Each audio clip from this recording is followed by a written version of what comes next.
Bismillahirrahmanirrahim. Assalamualaikum warahmatullahi wabarakatuh.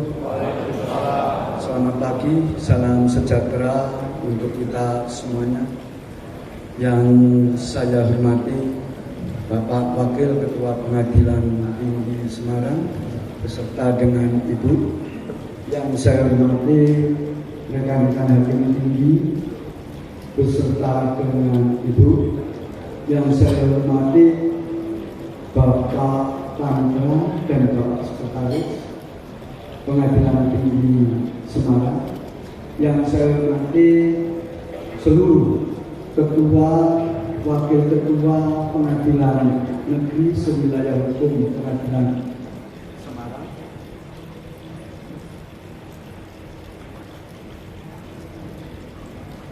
Yang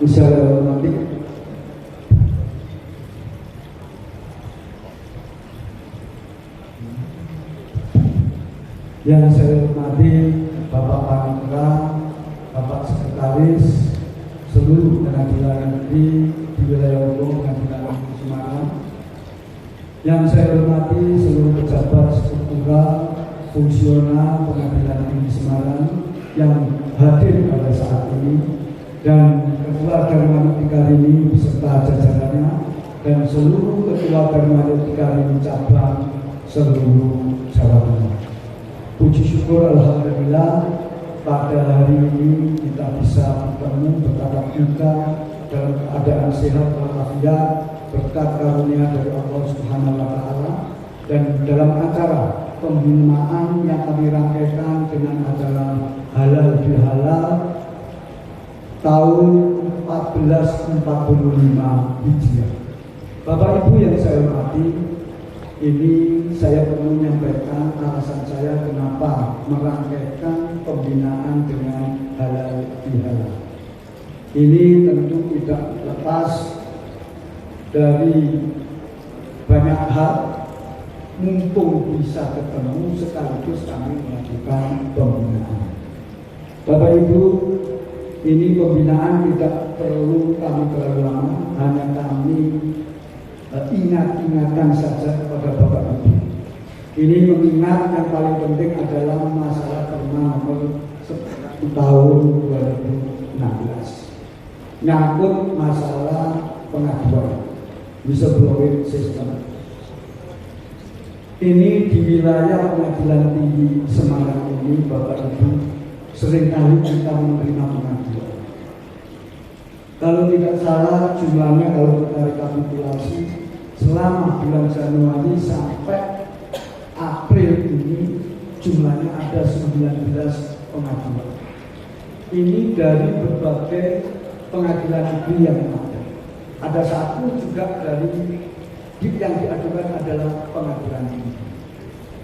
Bapak Ibu yang saya hormati, ini tidak lepas yang mengadukan ini juga ada yang dari pejabat yang juga mantan hakim kita. Ini yang diadukan ini saya sebut saja ya Bu Bidaya, ini dari PN Semarang, di PN Semarang. Jadi kita ini ya betul-betul luar biasa ini. Saya hanya ingin pesan, jangankan orang dalam pun yang saya tahu di beliau ini tahu betul. Hanya masalah kecil aja sudah diatur.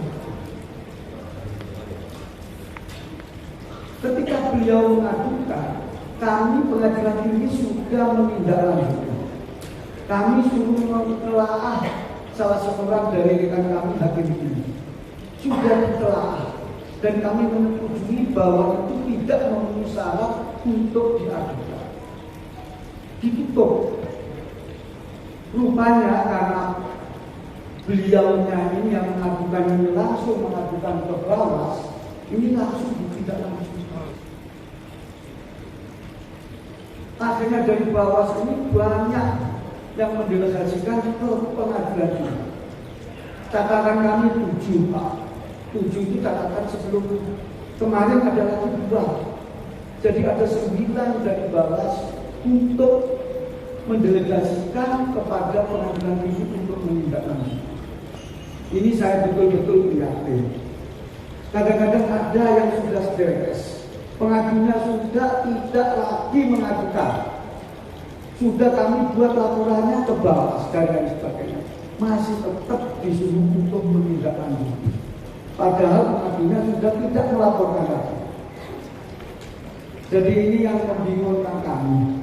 Makanya kepada satker di bawah kami, tolong hati-hati. Semuanya diadukan secara kurang kalah mengadukan. Karena memang secara alamiah orang yang kalah mesti tidak terima. Cuma jalurnya yang sama.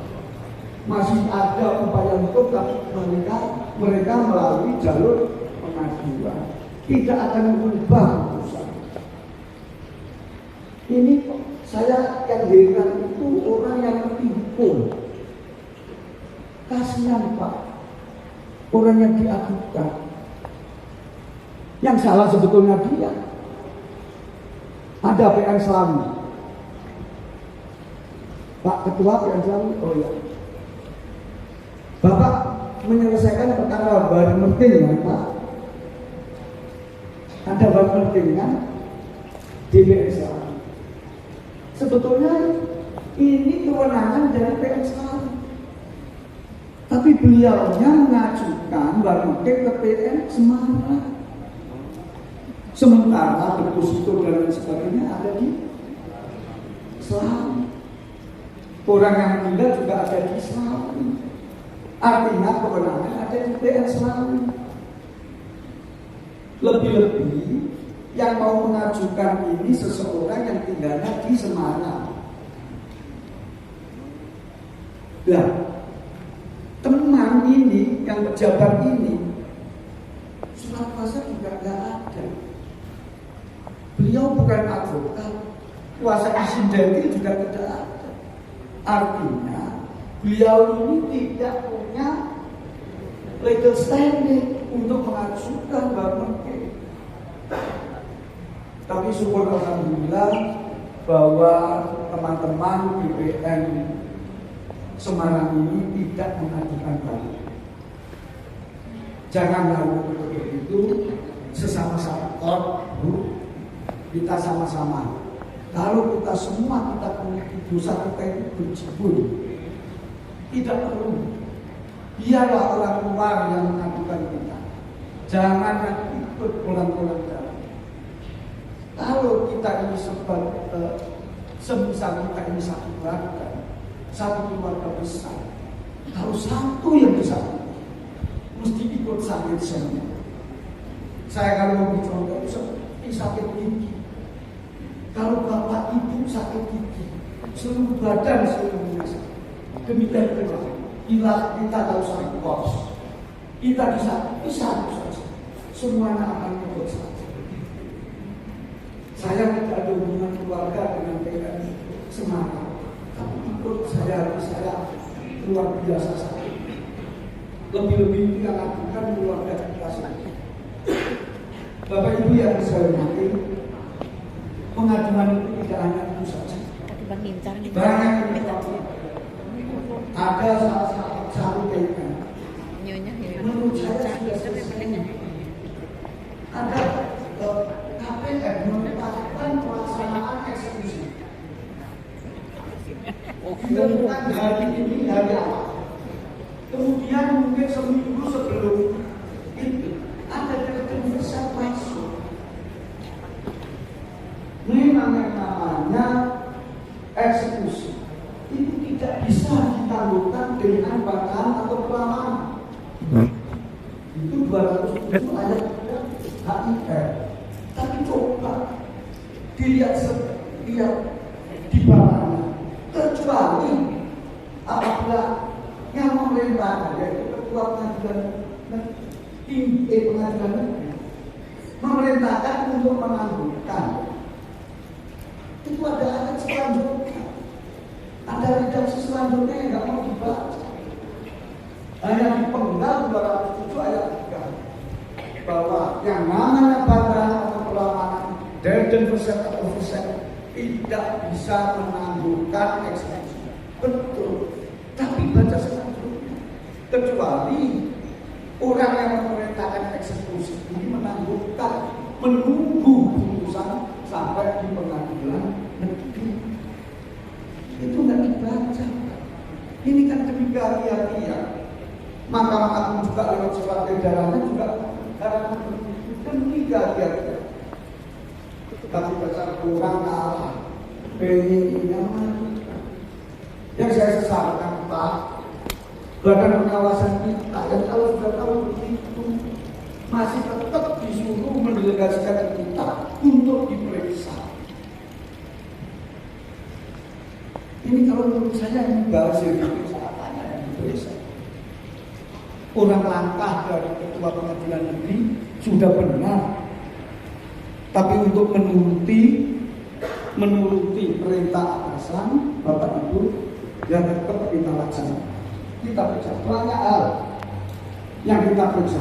Sudah selesai diperiksa di sini, kita laporkan ke Dewan Simas, kita laporkan secara hard copy yang kita kirim ke Bawas, tetap disuruh lagi untuk memeriksa. Seandainya saya yang diadukan Pak, itu namanya istimidem. Dalam perkara yang sama, dalam aduan yang sama, kok masih tetap diperiksa. Bapak Ibu yang saya hormati, itu sekedar untuk pengaduan. Saya hanya pesan, hati-hati sekali.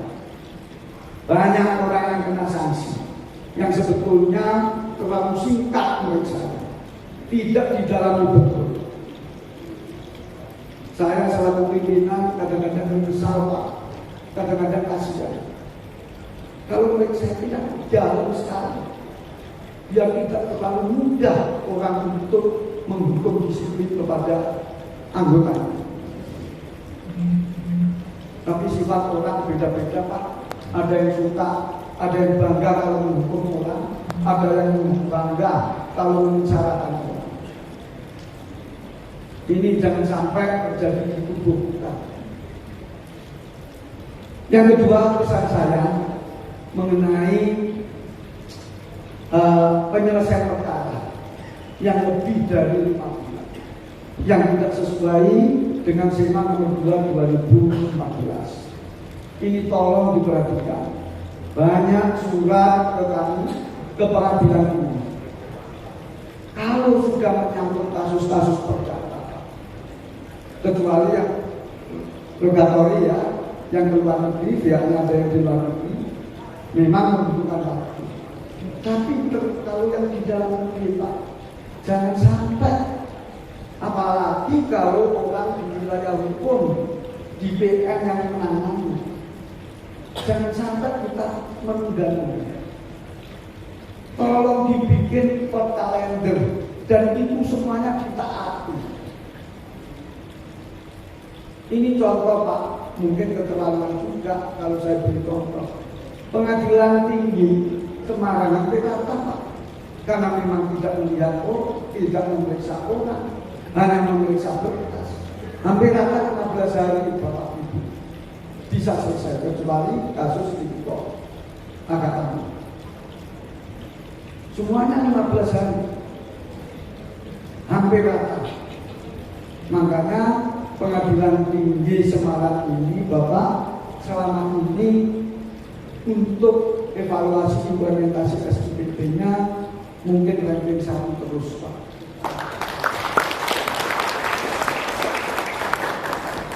Ini bukan karena kebetulan Pak Ibu, ini berkat kerjasama sinergi antara hakim-hakim rekan-rekan hakim ini dengan kepaniteraan, dengan tamu-tamu, dengan PP-PP semuanya yang ada di sini. Inilah hasilnya. Sudah tahun yang lalu kami masih nomor 1, tahun ini kita juga insya Allah masih ranking 1, masih peringkat 1 untuk itu. Bapak Ibu yang saya hormati, tunggakan ini ada yang sampai 2 tahun Pak. Ada di sini, tapi saya tidak menyebutkan Pak. Ada di sini datanya. Ada yang sampai 2 tahun, 2022 atau 21. 21 ada. Itu sampai 2024 baru diputus. Ini tolong betul diperhatikan. Ada juga Pak yang masih ngirim manual. Ini tolong Pak, tolong betul. Kita diwajibkan oleh Mahkamah Agung untuk secara elektronik verifikasi, ikon. Ini hampir wajib. Tapi ada PN. Ini mungkin ketua yang lalu ya, tidak bisa membedakan mana yang perlawanan, mana yang bantahan. Memang bahasa Belandanya semuanya verset. Tapi verset itu kalau verset terhadap putusan verset, ini namanya perlawanan. Tapi apabila verset atas eksekusi, penetapan eksekusi, sita eksekusi, itu namanya bantahan. Nah kalau dengan kode nomor perkara itu perlawanan, Pak, yang nggak masuk di SPP, akhirnya manual. Ini ada Pak, salah satu PN. Kemudian juga ada, ini yang lucu lagi, PN ini saya telepon karena masih manual. Pak ketuanya bilang, Pak, manual ini tidak kami kehendaki Pak. Memang nggak bisa. Karena apa? Karena memang ini masalah kemenangan absolut atau kemenangan relatif dari salah satu PN.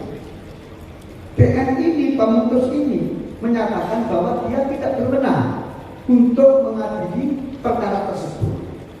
Di pengadilan tinggi dikuatkan karena memang tidak berwenang. Rupanya kasasi.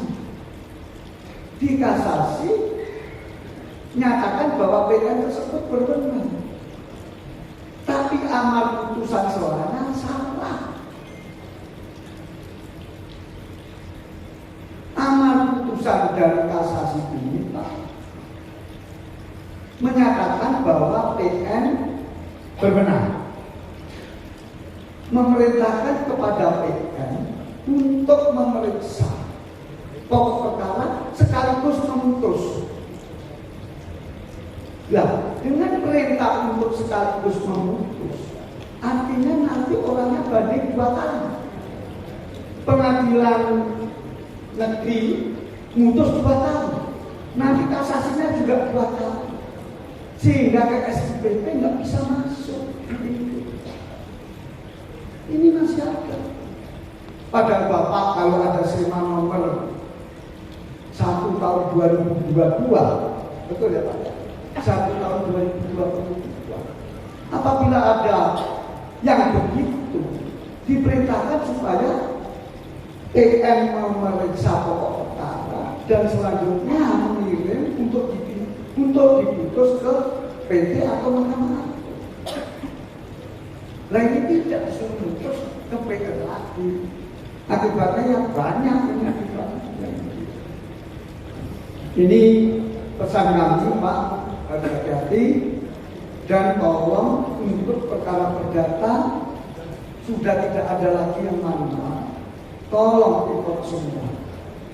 Kalau ada pengacara atau advokat tidak mau, tidak sanggup, tolong. Kalau dia memang nggak bisa dipandu, tolong sampaikan ini kewajiban. Ini perintah Mahkamah Agung. Ada permanya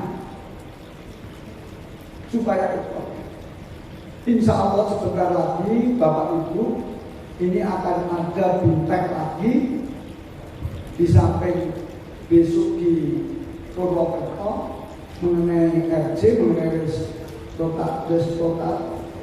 restoratif justice.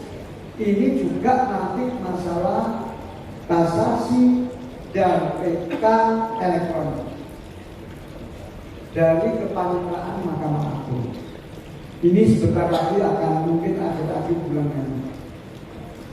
Bapak Ibu yang saya hormati, di samping eksekusi, di samping penyelesaian perkara, pengakuan dan lagi eksekusi, saya juga ingin tambahkan. Ini dari LBH yang menyangkut perlindungan terhadap perempuan. Ini juga perlu kami ingatkan mengenai Perma nomor 3 2017, perempuan yang berhadapan dengan hukum. Masalah gender ini lapar. Masih banyak laporan-laporan hakim dalam memeriksa perkara, baik di peradilan umum maupun peradilan agama, masih nada-nadanya masih merendahkan perempuan. Ini jangan sampai dengan apapun bahasanya, tolong tetap dihargai perempuan. Meskipun dia tersangka atau saksi pelapor, jangan direndahkan. Tolong dipelajari, dipahami betul Perma nomor 3 tahun 2017. Masih banyak ini dari hakim perempuan yang kemarin ikut acara di LBH juga ditegur Pak. Mengenai itu masih banyak PN-PN dalam mengadili perempuan yang berhadapan dengan hukum masih merendahkan perempuan dalam hal pemeriksaan. Dan kemudian mengenai tunggakan eksekusi. Tunggakan eksekusi itu banyak sekali Pak yang ada di PT ini. Eksekusi itu memang yang berwenang adalah hanya ketua pengadilan negeri di peradilan umum. Ini menjadi kewajiban Pak. Ada tahun berapa Pak?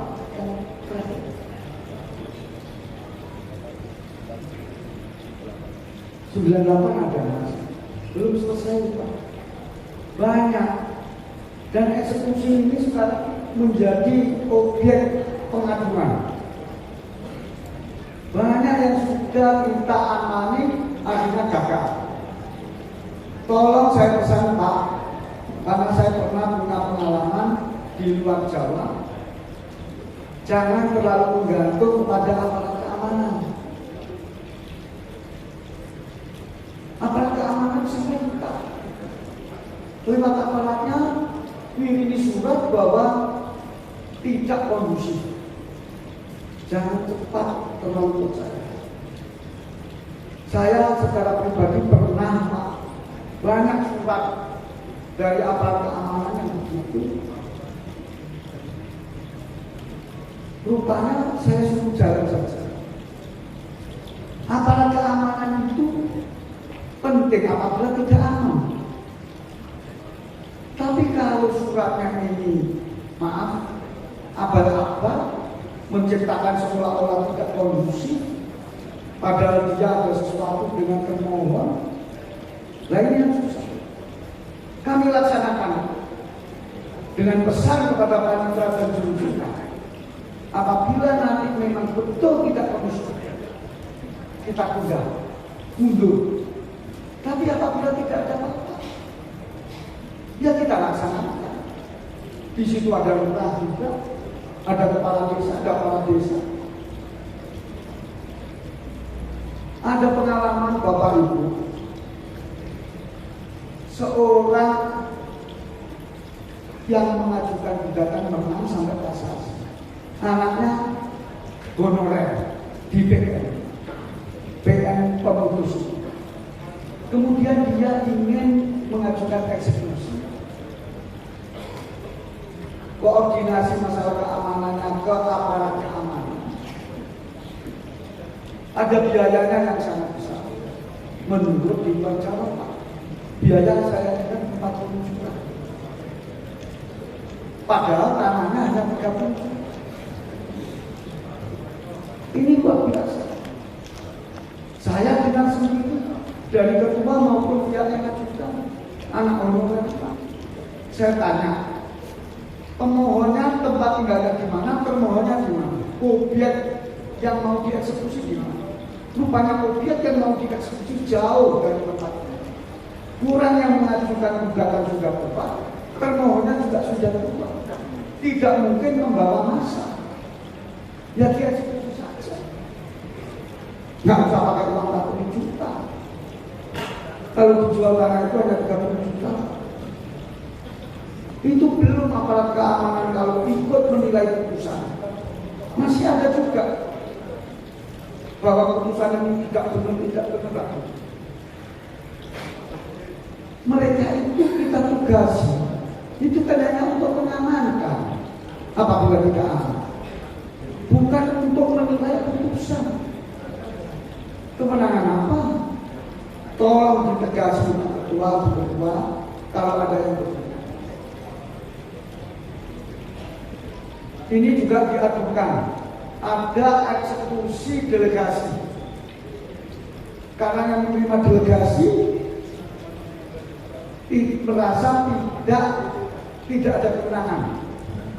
Rupanya setelah saya terima, pihak tergugat, pihak BPN tidak ikut digugat. Kalau pihak BPN tidak ikut digugat, sementara perintahnya itu untuk mentaati perjanjian suruh balik nama. Berapa pengadilan bisa balik nama tanpa ada BPN yang ikut digugat? Itu namanya putusan non eksekutif. Nggak akan bisa dilaksanakan karena pihak BPN tidak ikut digugat. Siapa yang mau melaksanakan itu kalau nggak BPN untuk balik nama dan lain sebagainya? Saya kira itu Pak, yang terpenting bagi saya ada silaturahim dengan sampai di bawah, ada keakraban di antara kita lebih erat dan kita merasa satu keluarga besar pengadilan tinggi sewilayah, pengadilan tinggi Semarang. Itu saya kira yang paling penting dan saya akhiri billahi taufiq wal hidayah. Wassalamualaikum warahmatullahi wabarakatuh.